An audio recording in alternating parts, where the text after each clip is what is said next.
अस्सलाम वालेकुम नाज़रीन, उम्मीद है आप सब लोग खैरियत से होंगे।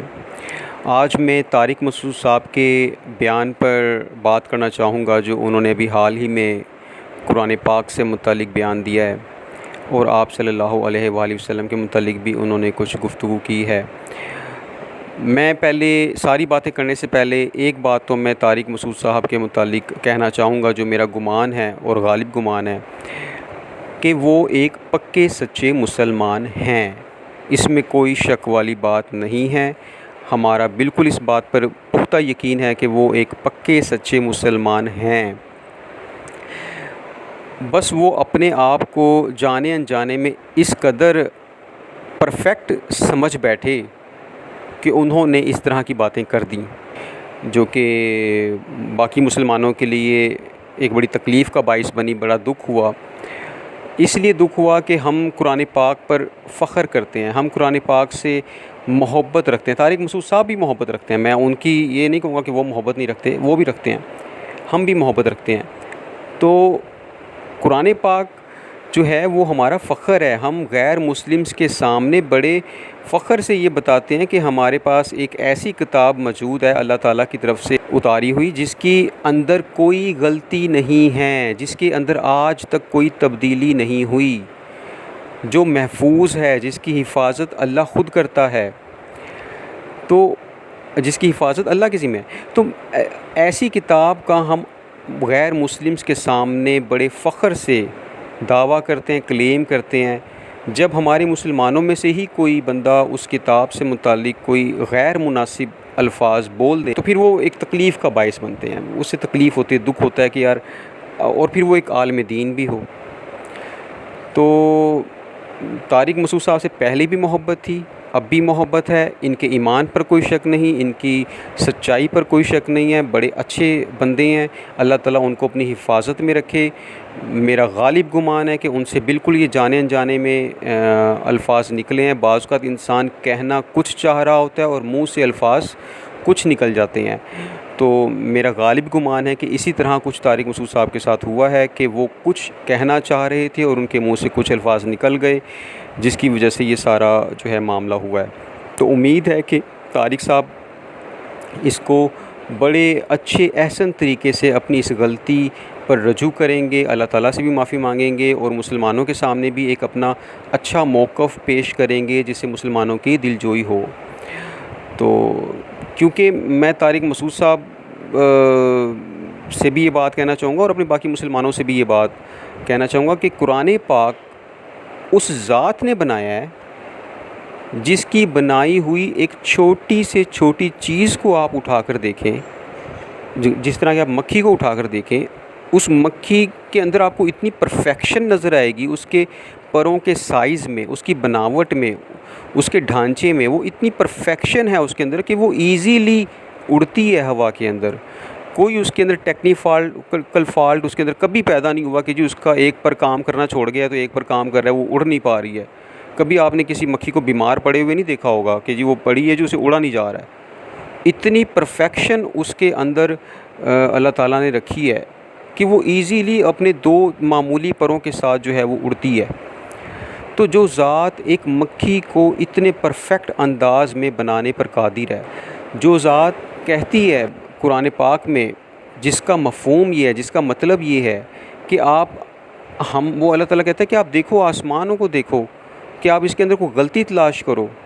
अगर आपको कोई ऐब नज़र आता है इसके अंदर, देखो मेरी बनावट में, देखो तो सही कि मैंने इसको बनाया है। और अल्लाह ताला कहता है बार बार देखो, तुम्हारी नज़रें थक जाएंगी लेकिन तुम इसके अंदर कोई गलती तलाश नहीं कर पाओगे, कोई ऐब तलाश नहीं कर पाओगे। तो जो ज़ात इस कदर कादिर है, इस कदर परफेक्शन से चीज़ों को बनाती है, उसी ज़ात ने ये कलाम उतारा है आप सल्लल्लाहु अलैहि वसल्लम पर।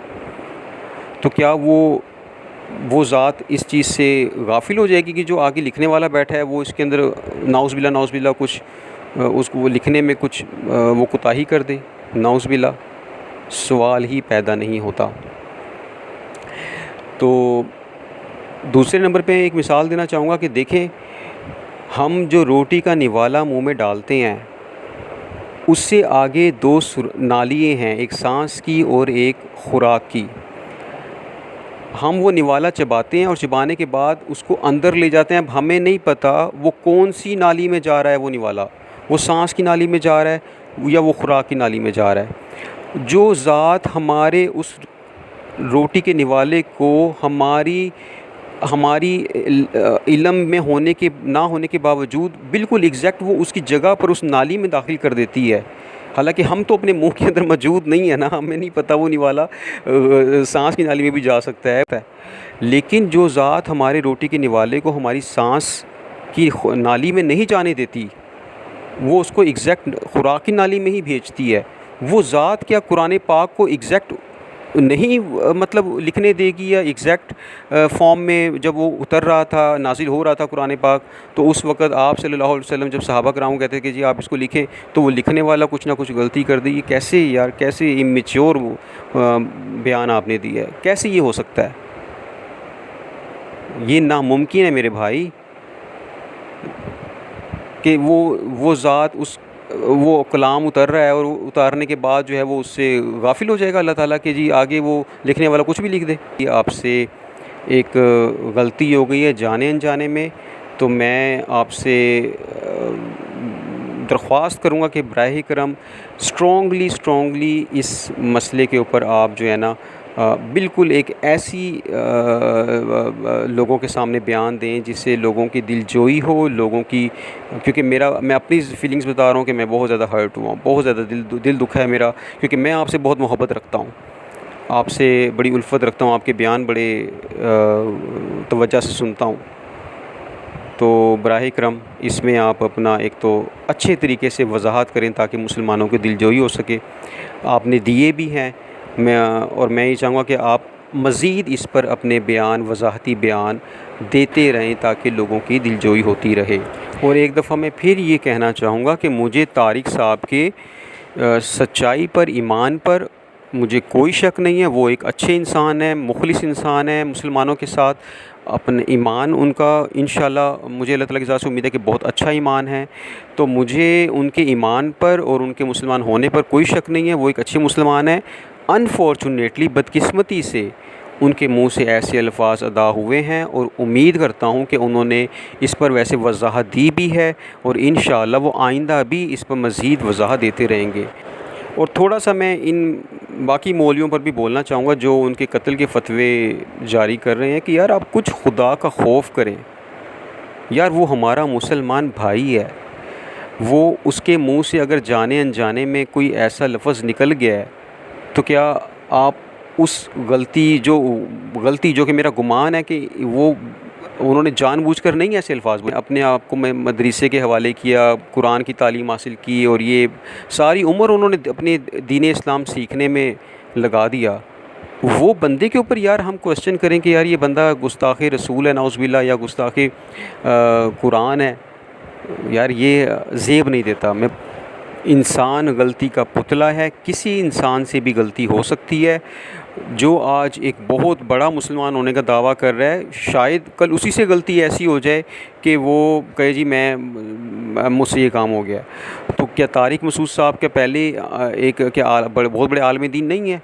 तो कितनी बड़ी गलती उनसे हो गई? तो ये तो किसी से भी हो सकती है।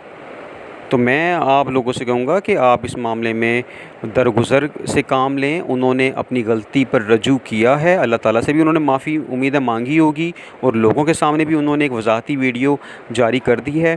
तो मेरा ये ख्याल है इस मामले को जाने दिया जाए इस पर, क्योंकि इंसान ख़ताकार है, गलती का पुतला है, किसी से भी गलतियाँ हो सकती हैं, किसी से भी। जो इंसान कहता है जी मुझसे गलती नहीं हो सकती, फिर वो बंदा ख़ुद गलती पर है। किसी से भी गलती हो सकती है। ये तौबा का दरवाज़ा अल्लाह ताला ने सब के लिए खुला रखा हुआ है। तो मेरा ख़्याल है हमें इस बात को एक्सेप्ट करना चाहिए और अल्लाह ताला जो है वो तारिक मसूद साहब की तौबा भी कबूल करे और हम लोगों को भी उनको माफ़ करना चाहिए, क्योंकि वो एक अगर हम इस तरह अपने प्यारों को कत्ल करने लगे जिन्होंने दीन के लिए खिदमात की हैं, जिन्होंने दीन के लिए अपनी उम्रें लगाई हैं, अगर हम उन लोगों को कत्ल करने लगे और उन लोगों पर हम इस तरह कत्ल के फतवे जारी करने लगे, तो आप सोचें कि क्या लोग तो मुतनफ़र होंगे इस तरह। वो लोग तो डर जाएंगे इस तरह कि यार किसी भी वक्त कोई मुंह से कोई ऐसी बात किसी आलिम के मुंह से निकल सकती है जो कि कोई बंदा उसको पकड़ कर बैठ जाए कि जी देखें इसने ये क्या बात कर दी है, कत्ल के फतवे जारी करना शुरू कर दें। तो ये मुनासिब बात नहीं है। इस बात से परहेज़ किया जाए, इससे अवॉइड किया जाए। तारिक मसूद साहब को वेलकम किया जाए कि आप भी हमारी तरह के इंसान हैं, आपसे गलती हो गई है, अल्लाह ताला भी आपको माफ़ करे और हमें भी उनको माफ़ करना चाहिए। उन्होंने वज़ाहती बयान दे भी दिया है और उम्मीद है वो आइंदा भी देते रहेंगे इंशाअल्लाह। और अब मैं कुछ बात कुरान पाक पर करना चाहूँगा कि यार ये देखें, ये किताब जो है ना, आप सल्लल्लाहु अलैहि वसल्लम क्योंकि अल्लाह ताला के आखिरी नबी हैं, तो चूँकि अब कोई नबी नहीं आएंगे तो इसलिए अल्लाह ताला ने इस किताब को मुकम्मल तौर पर परफेक्ट और महफूज कर दिया है कि इसके अंदर ना कोई तब्दीली हो सकती है और ना ही इसके अंदर कोई नाउज़ुबिल्लाह कोई गलती है। क्योंकि इसी के ज़रिए अब आइंदा इस्लाम फैलेगा इंशाअल्लाह, इसी के ज़रिए मुसलमान रहनुमाई हासिल करेंगे। इस किताब के ज़रिए, इस किताब के ज़रिए ही मुसलमान अपने रब के साथ एक ताल्लुक़ बनाता है। तो इसलिए इस किताब के ठीक होने में कोई शक नहीं होना चाहिए, एक रत्ती बराबर भी शक नहीं होना चाहिए कि इस किताब में किसी भी किस्म की कोई जो है ना वो ऐसी चीज़ है जो कि ऐसे नहीं होना चाहिए था, ऐसे कोई ऐसी बात नहीं है।